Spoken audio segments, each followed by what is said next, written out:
catastrophique, effrayante et apeurante. Et à cause de ça, même beaucoup de chrétiens ne lisent pas l'Apocalypse. Alors il y a ceux qui sont fascinés par l'Apocalypse, mais pour essayer de trouver des explications à tout événement. Ils écoutent les nouvelles à la télévision, puis ils lisent l'Apocalypse, ils disent « Ouais, ça c'est la troisième bête, ça c'est la troisième trompette, ça c'est le truc. » Et puis ils font des séminaires entiers pour expliquer ce que c'est ou ce que ce n'est pas. Et puis on en a déjà eu il y a 100 ans, il y a 50 ans, il y a 30 ans, puis on en a des nouveaux qui arrivent avec des nouvelles théories. Et puis tout ce qu'ils amènent, c'est la crainte. Et puis on n'est même pas sûr que leur explication soit complètement juste. Oh, il y a des choses qui se réalisent, c'est vrai, on voit. Il y a des choses précises, tout d'un coup qu'on lit, et puis ça nous interpelle. On se dit, bon, Dieu ne s'est pas trompé. Mais de là à expliquer chaque trompette, chaque détail, si ça donne une vision à notre vie, alors c'est bien, mais la plupart du temps, ça apporte des mauvais fruits. Et moi, je lis l'Apocalypse avec la vision de Dieu, et puis j'essaie de comprendre aussi ce qu'il veut nous dire au travers de tous ces événements. Alors, rassurez-vous, je ne suis pas un théologien apologétique de l'histoire, et je ne vais pas vous faire une grande explication, mais relever tout ce qui concerne la louange. Parce qu'en fait, dans l'Apocalypse, il y a énormément de louanges, énormément d'adoration. Mais à cause de ce côté effrayant, on ne voit pas ça. On n'arrive même pas à voir toute la gloire de Dieu qui se manifeste dans l'Apocalypse. On n'arrive pas à voir que Dieu veut nous donner une perspective extraordinaire de ce qui va nous arriver. Pas une perspective catastrophique, horrible. Il essaye de nous faire envie en nous disant, mais ça va être extraordinaire. Je lis Apocalypse 19, on lira différents textes. Après cela, j'entendis une voix forte dans le ciel, semblable à celle d'une foule nombreuse. Elle disait, « Alléluia, louez le Seigneur. Le salut, la gloire et la puissance sont à notre Dieu. Ses jugements sont justes et vrais. Car il a condamné la grande prostituée qui corrompait la terre par son immoralité. Il lui a fait rendre compte de la mort de ses serviteurs. Et ils dirent encore, « Alléluia, louez le Seigneur. La fumée de la grande ville incendiée s'élève pour toujours. » Les 24 anciens et les 4 êtres vivants s'agenouillèrent et adorèrent Dieu, qui siège sur le trône, et dirent « Amen, Alléluia, louez le Seigneur. » Waouh! Il y a une immense foule.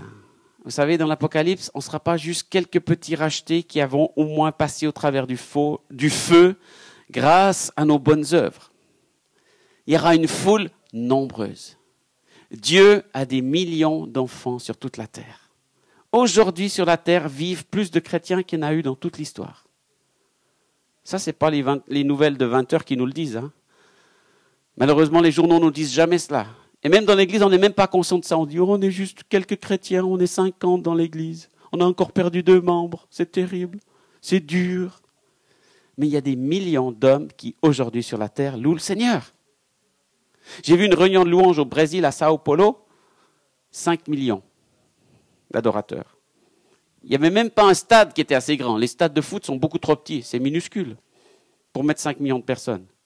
Ils les ont mis sur un terrain vague. Ils ont mis des haut-parleurs tous les 500 mètres. Il y en avait des dizaines et des dizaines. Ils ont filmé par hélicoptère. Ça, c'est la foule nombreuse. Puis là, ils ont approximativement dit qu'il y avait 5 millions. Peut-être qu'il y en avait 6 ou 7. Et il y en a beaucoup. Et là, dans l'Apocalypse, vous voyez toujours, quand on parle du nombre de personnes, à part le texte sur les 144 000, tous les autres textes, on a juste une foule immense, nombreuse, incalculable. On ne peut pas dire le nombre de personnes, mais il y en a beaucoup. Et qu'est-ce qu'ils font, tous ces gens, toute cette foule? Ils louent Dieu. Ce n'est pas écrit qu'il y a un super chanteur qui a invité tout le monde à aller écouter sa belle voix. Même pas un grand artiste de louange.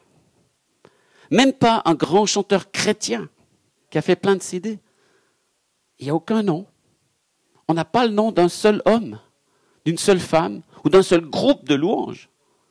Mais quand même, avec ce groupe-là, Dieu, ils vont faire la première partie au ciel. Non? Il n'y a pas de groupe. Il y a juste une foule. Une foule d'adorateurs. Et la foule, elle chante toujours les mêmes paroles. Il y a un petit peu de variation quand même. Mais sa parole, ses chants, c'est jamais « je me sens mal, Jésus viens m'aider. S'il te plaît Seigneur, sauve-moi de ma misère. Seigneur, j'ai besoin de toi. Père, je crie à toi. » Non, c'est toujours « Alléluia, le salut, la louange, la puissance, la gloire à Dieu. » Car ses jugements sont vrais et justes. Ses jugements sont vrais et justes. On a parlé de la justice de Dieu, on a parlé de la grâce de Dieu, la justice de Dieu. Dieu est le seul juste juge.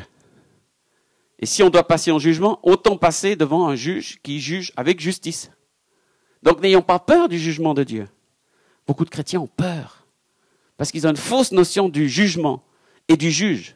Ils ne connaissent pas le juge. Moi, je connais le juge. Je n'ai pas peur de rencontrer le juge. Je sais qu'il sera juste. Je sais que sa justice sera juste pour moi et pour chacun de nous. Et en disant ça, je ne dis pas, moi, j'ai fait aucun péché, aucune erreur. Je sais qu'il devra me condamner pour certaines de mes fautes. Mais qu'en même temps, par l'œuvre de Christ, je serai gracié et justifié et accueilli à cause de Christ. Donc, je pourrais chanter avec tout ceci. Et le jugement, c'est qu'il a condamné la grande prostituée, la ville a été brûlée. Donc, il y a un réel jugement pour certaines situations, certaines choses de la terre, c'est vrai. Il y aura des choses difficiles pour certaines personnes. Mais le plus important, c'est ce qui se passe après. Et ils dirent encore, ils disent, « Alléluia, louez le Seigneur. » Et les 24 anciens, et les 4 êtres vivants s'agenouillèrent et adoraient Dieu. Il y a toujours des anciens, des responsables, on ne sait pas trop qui c'est. Mais on se dit, bon, si c'est des gens qui sont anciens, qui sont dignes, qui sont sur des trônes, ça doit être quand même des gens importants. Je ne sais pas si c'est des évêques, des diacres, des papes ou quoi que ce soit. Peu importe le titre. C'est de toute façon des gens importants. Mais ces gens importants, ils nous montrent quelque chose d'extraordinaire. Et dans toute l'Apocalypse, vous voyez ça, chaque fois. Ils descendent de leur trône, ils s'agenouillent, ils se prosternent et ils adorent. Waouh! Quand tu vois un chef spirituel, un chef religieux, qui te montre l'exemple, ben ça te donne envie de le suivre. Et il n'y a rien de tel qu'un leader qui adore Dieu. Parce qu'il a un exemple. Et parce que nous, on est vite impressionnés par les titres, par les positions des hommes, des uns des autres. Mais là, tous les anciens, tous les gens les plus élevés qu'on voit dans l'Apocalypse, c'est des adorateurs numéro 1. C'est des adorateurs qui montent le chemin. Il ne s'est pas dit qu'ils jouent de la guitare ou qu'ils chantent, qu'ils sont des super musiciens. C'est juste des hommes adorateurs. C'est-à-dire qui ont compris que Dieu est le numéro 1 et qu'eux, même s'ils sont dignes, sont numéro 2. Que Dieu est sur le trône et qu'eux, ils descendent de leur trône pour adorer Dieu. Vous savez, dans le christianisme occidental aujourd'hui, qu'est-ce qu'on fait? Les chrétiens, ils se mettent sur le trône et puis ils appellent Dieu. Ils disent, Seigneur, viens me cirer les bottes, s'il te plaît. Seigneur, viens me laver les pieds. Seigneur, viens me bénir. Seigneur, viens me guérir.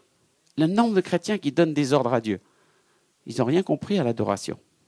Ils n'ont rien compris au principe que Dieu est Dieu et que Dieu n'est pas à votre service. Que vous êtes à son service. Et un adorateur, il est toujours au pied de Jésus.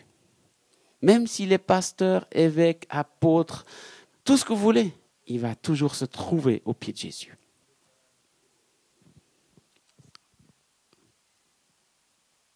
Donc d'autant plus, chacun de nous, qui ne sommes pas des grands, peut-être, Dieu nous attend à ses pieds, à genoux. Le mot « adorer », dans la racine de ce mot, ça veut dire, littéralement, venir devant le roi, se mettre à genoux pour lui embrasser la main. Voilà. Juste quand on dit « je t'adore », ça veut dire tout ça. Dieu est à une certaine distance, je m'approche de lui. Quand je m'approche, je m'agenouille, je me mets à terre et je lui embrasse la main. Il y a de l'intimité, il y a de la proximité, il y a du respect. Et les positions sont bien claires. Dieu est assis sur le trône et moi je suis à genoux devant lui. Bon, ce qui est extraordinaire avec notre Dieu, le Père Céleste, c'est qu'il va descendre de son trône, qu'il va nous enlacer dans les bras, qu'il va nous relever, qu'il va nous témoigner de son affection. Mais ensuite, chacun reprend sa place. Dieu reste sur le trône. C'est pas moi qui prends sa place sur le trône. Ah, il est descendu de son trône, je vais vite lui piquer la place. Il y a des chrétiens, ils ne le disent pas, mais ils se comportent comme ça. Et ils disent à Dieu, va voir t'occuper de ce pays-là. Et Seigneur, fais ça là-bas. On donne des ordres à Dieu. Alors qu'un adorateur, qu'est-ce qu'il fait? Il se met au service de Dieu. Et il se met complètement à sa disposition. L'image que j'aime beaucoup, à laquelle ça me fait souvent penser, c'est ce qu'on voit des fois dans les films du Moyen-Âge. On en voit peut-être moins aujourd'hui, mais je sais qu'à une époque, il y avait pas mal de films sur les chevaliers, les châteaux, etc. Et vous avez là cette grande salle du trône. Tu as le roi qui est sur son trône avec cette grande robe qui dépasse de tous les côtés sa couronne. Tous les anciens dignes, les dignitaires du pays qui sont assis de tous les côtés. Tout d'un coup, il y a un chevalier qui rentre du champ de bataille. Il traverse la salle. Et au moment où il arrive devant le trône, qu'est-ce qu'il fait? Il se prosterne à terre. Il pose son épée. Il pose son bouclier. Il pose tout. Et il attend que le roi lui dise de se lever. Et on voit le roi qui va vers son chevalier et qui lui accorde une nouvelle mission et qui lui dit « Waouh, ça c'est un chevalier, ça c'est mon chevalier. Il a été combattre pour moi et il revient m'apporter sa victoire et attendant sa nouvelle mission. » Finalement, c'est ça l'adoration. Chaque fois qu'on s'approche de l'adoration, on vient lui redonner nos victoires. On vient lui redonner tout ce qu'on a reçu, tous les témoignages que vous avez donnés, on les redonne à Dieu. Ce n'est pas un témoignage pour moi.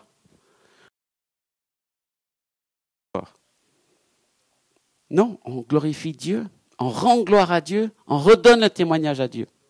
Et puis Dieu dit, ouais, alors ce chevalier-là, déjà il est costaud. Déjà il s'est bien battu, il a une bonne épée, il a une bonne réputation. Et en plus, il se met à ma disposition. Mais je vais lui confier autre chose. Je sais que je peux compter sur lui. Donc super, ça c'est mon chevalier. Mais ça marche juste parce que ce chevalier se prosterne devant le roi. Il se soumet. Adoration égale soumission, égale service, au service du Seigneur. Alors je lis la suite du texte parce que c'était que l'introduction. Une voix se fit entendre du trône, verset 5, Apocalypse 9. Elle disait, louez notre Dieu. Vous tous ses serviteurs, vous qui le respectez, les grands comme les petits. Puis j'entendis une voix semblable à celle d'une foule nombreuse, qui résonnait comme de grandes chutes d'eau, comme de violents coups de tonnerre. Voici ce qui était dit. Alléluia, louez le Seigneur, car le Seigneur, notre Dieu Tout-Puissant, a établi son règne. Réjouissons-nous et soyons heureux, rendons-lui gloire. La louange, c'est puissant. On voit si... Moi, j'aimerais avoir le son et la lumière quand je lis ce texte, quoi.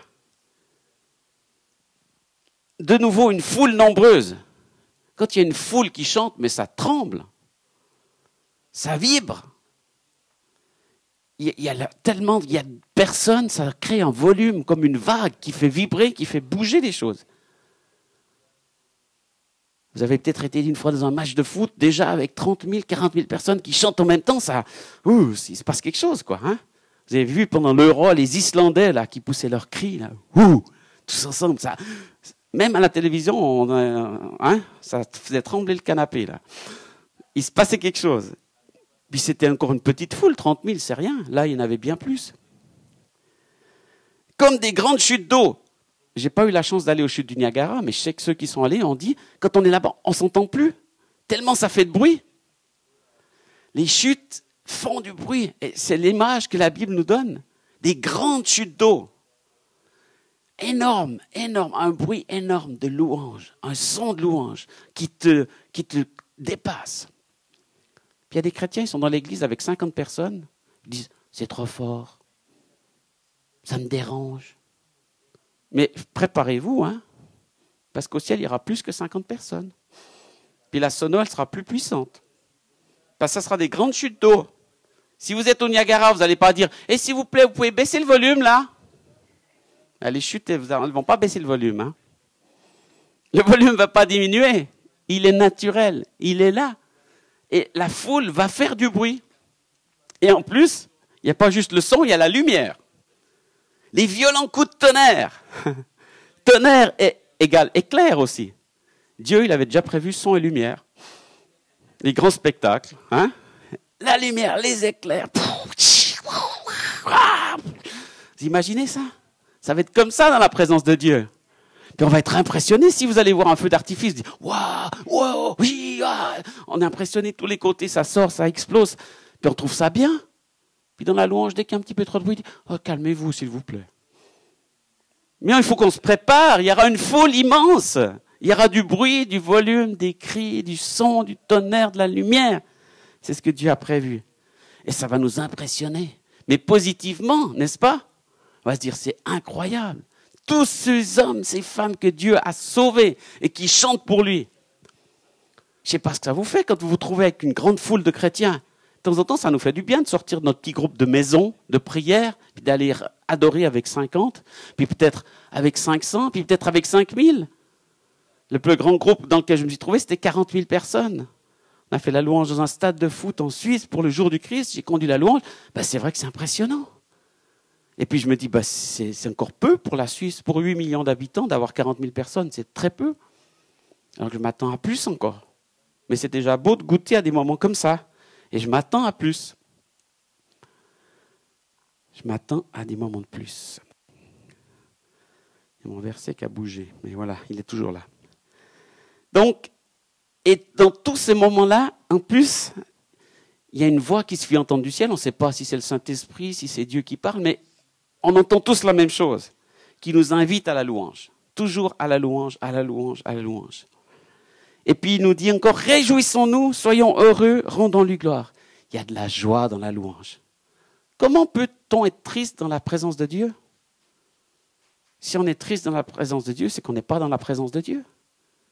C'est que d'une certaine manière, notre corps est là, mais notre cœur n'est pas là. On ne goûte pas à ce que Dieu a prévu pour nous. Dieu a prévu de la louange qui soit glorieuse, qui soit joyeuse, qui amène la réjouissance, qui transmette la joie au peuple, au monde entier, même à ceux qui ne le connaissent pas. Une vraie louange amène cette joie. Et il nous interpelle, disant, réjouissons-nous et rendons-lui gloire. Et pourquoi? Parce qu'il y a quelque chose d'important. Le moment des noces de l'agneau est arrivé, son épouse s'est préparée. Yes, il va y avoir un mariage. Je ne sais pas si vous étiez au courant, il y a bientôt un mariage. Ouais, demain ici. Hein. Mais il y en a un autre qui nous attend. Et réjouissez-vous, vous avez été invités. Wouhou! Vous savez, je ne sais pas comment vous réagissez quand vous recevez une invitation pour un mariage. J'espère qu'il va m'inviter, j'espère qu'il va m'inviter, j'espère que je pourrai aller au mariage. Yes, j'ai reçu une invitation. Chérie, regarde le courrier, j'ai reçu une invitation. Il nous invite, on pourra y aller, ça va être super. Tu sais, ça serait bien que je puisse m'acheter une nouvelle robe. Puis j'ai besoin de nouvelles chaussures, tu comprends? Parce que les vieilles, elles sont pas très... Non. Il faut qu'on se prépare. Il y a un mariage. On se prépare, non? On va faire la fête. On se réjouit toujours d'un mariage. À moins vraiment que ce soit un mariage arrangé, compliqué, avec toutes sortes d'histoires. Bon, mais normalement, un mariage normal, on se réjouit. Et on se réjouit par anticipation. Avant, des mois avant, on reçoit l'invitation. C'est pas juste une semaine avant, c'est des mois avant, parce qu'il faut être sûr que tout le monde soit là. Donc tout le monde a des programmes tellement chargés qu'on invite de plus en plus à l'avance. Les jeunes aujourd'hui, ils avancent sur Facebook, save the date, dans une année. On a vu plusieurs du groupe de jeunes, là, de nos enfants, hein, dans une année. Waouh! Alors on est sûr d'être là, quoi. Hein. On bloque la date. Réjouissons-nous, car le moment des noces de l'agneau est arrivé. Son épouse s'est préparée. Je connais aucune épouse qui ne se prépare pas pour son mariage. Je connais aucune épouse qui dit « Bon, on verra bien, ça va arriver. » Ben non, elle y pense, elle y pense, elle y pense, elle y pense sans cesse. Elle se prépare jour et nuit. Elle demande conseil. Elle va choisir sa robe. Elle va l'essayer. Et puis elle va avec des amis, puis elle demande conseil à différentes personnes. Elle se réjouit dans l'anticipation. Et les autres aussi se réjouissent, les parents, les amis, qu'est-ce qu'on fait? On se retrouve, il faut qu'on prépare le mariage. On va se retrouver pour répéter une chanson. On va se retrouver pour préparer un petit truc, une petite animation. On va préparer ça, on va préparer le repas, on va préparer la cuisine, etc. Tout le monde se prépare. C'est pas juste les mariés. Tous ceux qui sont invités se préparent. Et c'est exactement cette image que Dieu nous donne. Le moment des noces de l'agneau est arrivé, son épouse s'est préparée. On lui a donné un vêtement fait de fin lin, d'un tissu de lin brillant et pur. Et l'ange me dit, verset 9, « Heureux ceux qui ont été invités au repas des noces de l'agneau. » Et il dit, ce sont là les véritables paroles de Dieu. Dieu a donné tellement d'invitations qu'on peut inviter tout le monde. Il y a une autre parabole dans la Bible qui dit qu'il faut inviter tout le monde au festin. Il y en a qui refusent, va en chercher d'autres. On a fait de la nourriture, il y a assez de place, invite tout le monde. Que tout le monde vienne à cette fête, à cette invitation. Et l'Église, elle ne lit même pas l'Apocalypse, c'est la peur. Alors que Dieu nous prépare un repas extraordinaire, un mariage merveilleux. Et il nous dit de nous réjouir de cet événement-là. Donc n'ayons pas peur de la fin des temps, parce que la fin des temps, c'est le mariage de l'épouse et de l'agneau. C'est le moment où on va rencontrer notre Sauveur. On va faire une fête de louanges extraordinaire, la plus belle louange que vous avez jamais vécue sur la terre. Il y aura encore plus de louanges, plus de musique, plus de musiciens. Ça sera encore plus beau que tout ce que vous avez connu. Et Dieu lui-même va vous réjouir. Donc on se réjouit de ce que Dieu a prévu pour nous et on se prépare. Donc moi j'ai l'impression des fois qu'on oublie cette notion-là. On a un peu oublié. Puis on chante. On se dit ouais, il faut bien chanter. On loue parce qu'il faut bien louer. On dit merci Seigneur. Mais bientôt il y a la fin du monde. Qu'est-ce qui va nous arriver? Est-ce qu'on va tenir? Et puis on est effrayé par toutes sortes de nouvelles. Mais la nouvelle, c'est réjouissons-nous. Car l'épouse s'est préparée. Vous faites partie de l'épouse. Alors chaque fois qu'on se retrouve, même à Eden, même ici dans une soirée ou dans l'église, on se prépare. Moi, quand je conduis la louange, je dis waouh, c'est la répétition.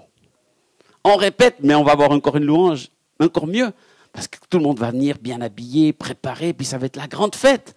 Mais là, c'est juste la répétition. Puis il y a déjà des belles répétitions. Il y a déjà des moments de louange où on est visité par Dieu. On se dit waouh, ça va être tellement bien. Mais maintenant, c'est déjà bien.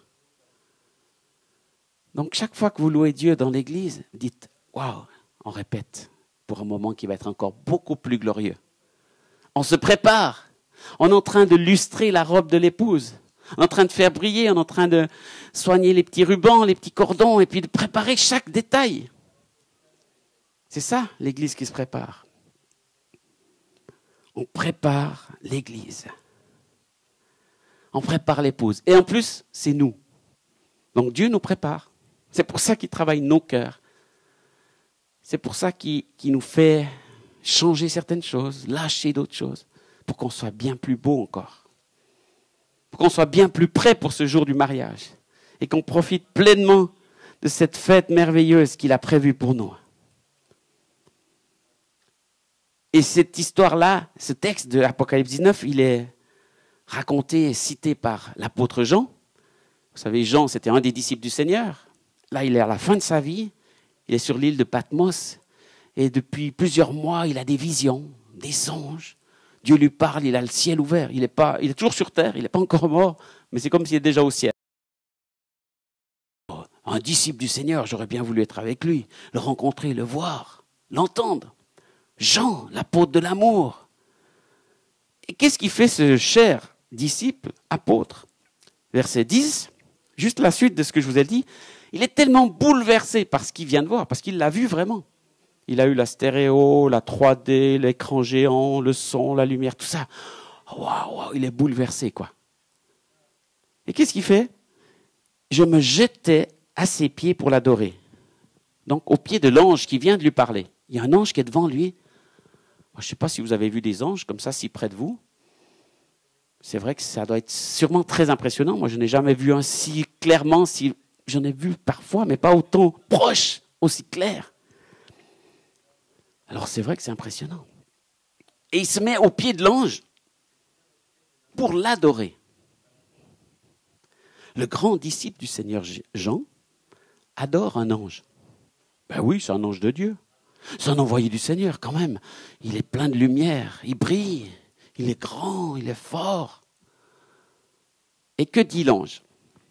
Garde-toi de le faire. Je suis un serviteur comme toi et comme tes frères qui sont fidèles à la vérité révélée par Jésus. C'est Dieu que tu dois adorer. Waouh! Même dans le plus proche de l'adoration la plus merveilleuse d'une vision extraordinaire du ciel, on peut se faire piéger. Même un grand disciple, apôtre, serviteur de Dieu, Jean, se fait avoir.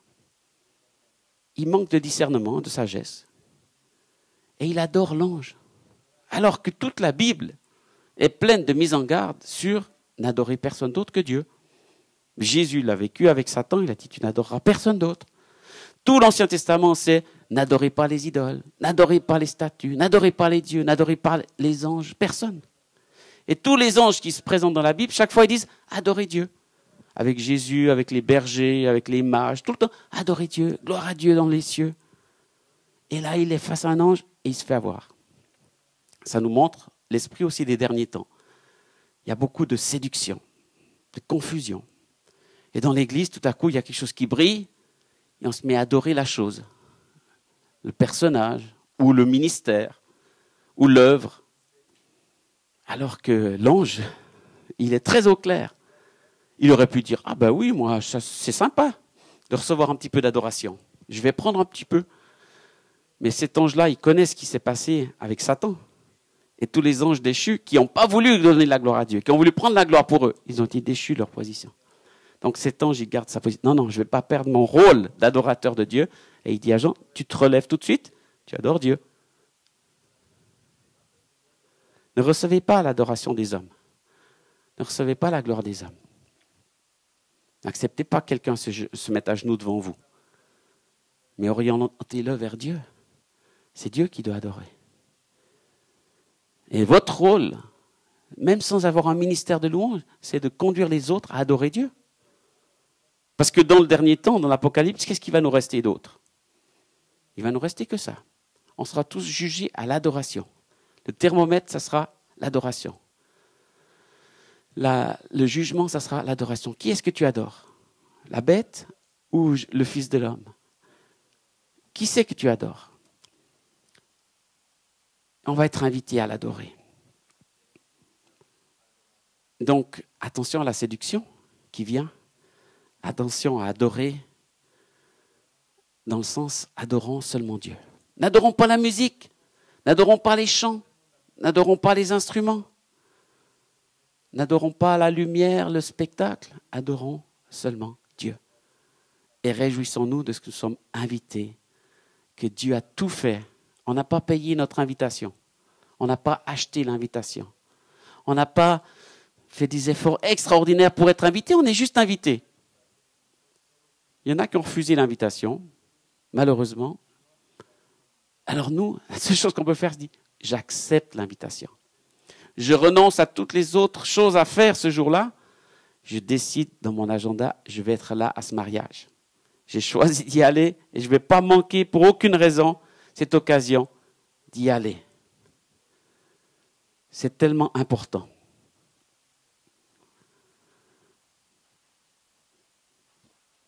Heureux ceux qui sont invités au repas des noces de l'agneau.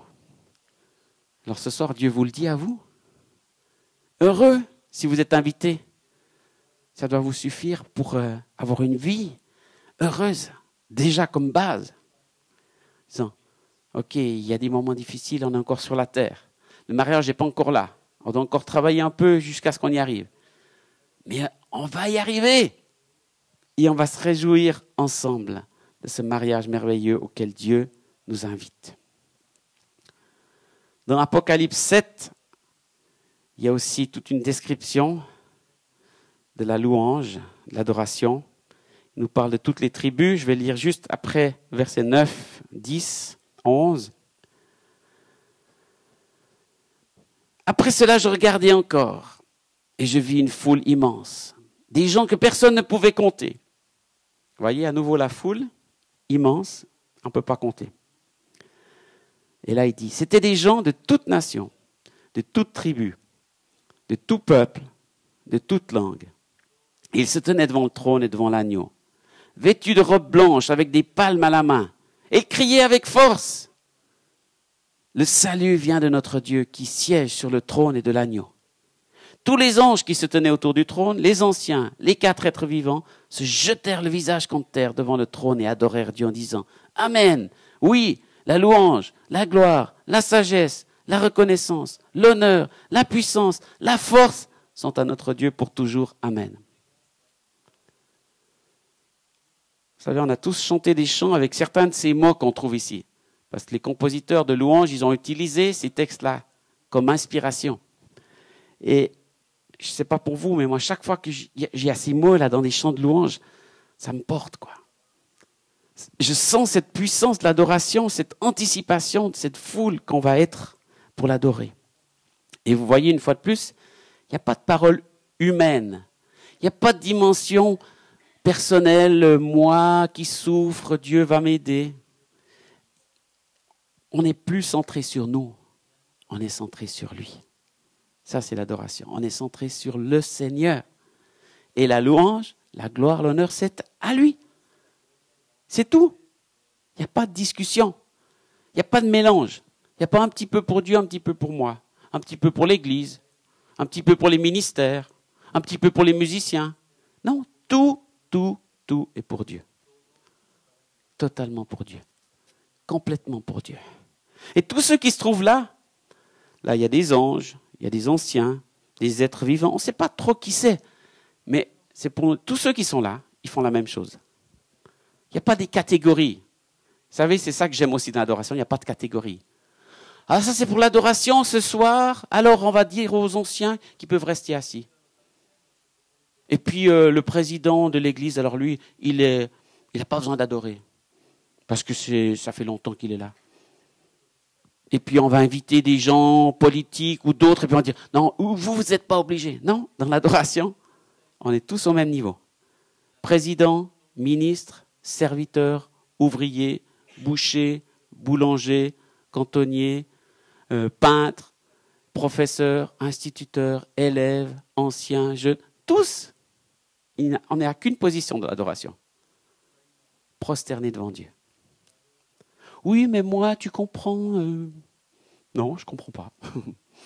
Oui, mais tu comprends, moi, j'ai telle position. Ok. Devant Dieu, ce n'est pas le titre. Tu ne vas pas venir devant lui avec ta carte de visite. La seule carte de visite, c'est enfant de Dieu. Et un enfant de Dieu se prosterne devant son Dieu et lui donne la gloire. Et ce qui est aussi extraordinaire dans ce texte, c'est qu'il y a toujours une foule immense, mais il y a des gens de toute nation, toute tribu, tout peuple, toute langue. J'aime tellement ça. Dieu, il a pensé à tout le monde.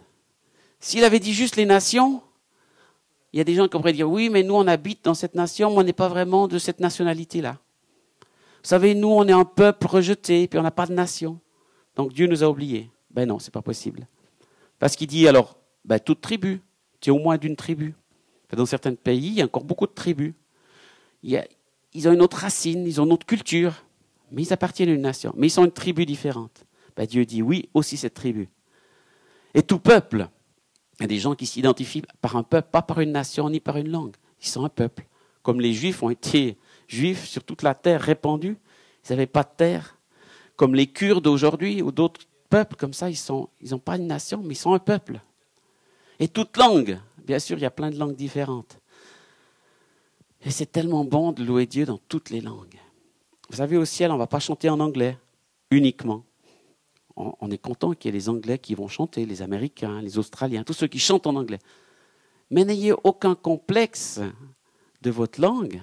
Dites, il faudra que je chante en anglais pour que Jésus m'accepte. Dieu aime toutes les langues.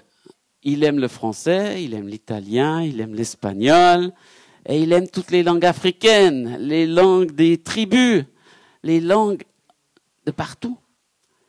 Et quand une tribu est évangélisée par des missionnaires, et qu'on leur enseigne ça, qu'on leur dit, mais Dieu veut entendre votre langue. Waouh, c'est une révélation extraordinaire qui leur permet de saisir jusqu'à quel point Dieu s'intéresse à eux. Vous n'avez pas besoin d'apprendre le français, de venir à la capitale pour pouvoir être accepté et entrer dans une église. Là, dans votre tribu, là où vous habitez, Dieu accepte et reçoit vos louanges. C'est pour ça que la plupart des sociétés missionnaires ont compris cela. Ils vont partager l'évangile sur les territoires, dans la langue, et traduisent l'évangile. Et presque toutes les langues de la terre qui ont découvert un alphabet et une écriture ont commencé par la Bible, parce que des missionnaires leur ont amené la parole de Dieu et ont commencé à traduire la Bible pour essayer de faire comprendre cette langue et pour leur faire comprendre que Dieu veut entendre leur voix dans le ciel. Waouh! Dieu n'est pas raciste! Et c'est une puissance dans ce monde, le racisme, l'antisémitisme, toutes ces on rejette des gens à cause d'une langue,